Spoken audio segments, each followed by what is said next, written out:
جناب سید الشہداء کا تکمیل، جس طرح سے غدیر تکمیل دین ہے، اسی طرح سے 40 عاشورے کی تکمیل کا دن ہے۔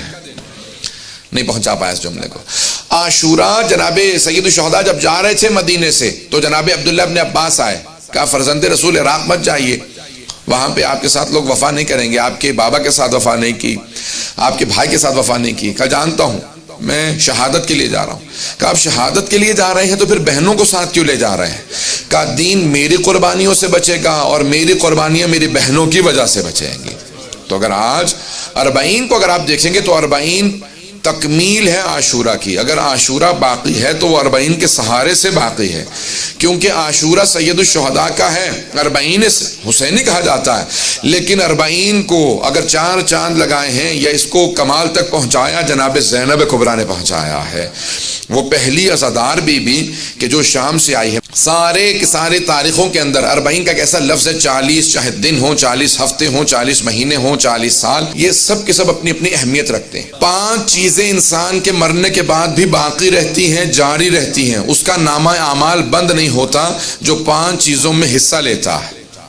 پہلا، جو مسجد امام بارگاہ میں حصہ لیتا ہے اس کا مرنے کے بعد بھی نامہ اعمال جاری رہتا ہے۔ معصوم کے الفاظ ہیں، اگر آپ ایک اینٹ بھی لگا دیتے ہیں کسی مسجد امام بارگاہ میں، جب تک وہاں لوگ عبادت کرتے رہیں گے، مجلس کرتے رہیں گے، اس کا ثواب آپ کو بھی ملتا رہے گا۔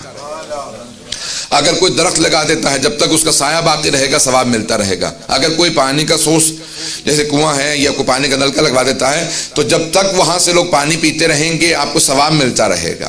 چوتھے، کہ اگر آپ نے کوئی کتاب لکھی یا راہ خدا میں کوئی مقالہ یا کوئی آرٹیکل یا کوئی کاغذ لکھا جس سے لوگوں کو ہدایت ملتی رہے، جب تک کہ وہ ایک آپ کا لکھا وہ تحریر باقی ہے تب تک آپ کا نامہ اعمال جاری رہے گا۔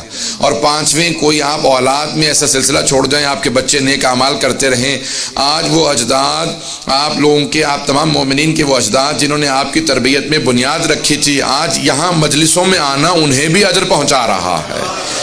آپ لوگوں کا یہاں پہ چل کے آنا، وہ جو آپ کی ماں جو آپ کو ایک مرتبہ پہلی مرتبہ انگلی پکڑ کے لے کے آئی مجلس میں، آج ان کی روح کتنی خوش ہوگی، میرے بچے ابھی تک میرے اس سلسلے کو جاری رکھے ہوئے ہیں۔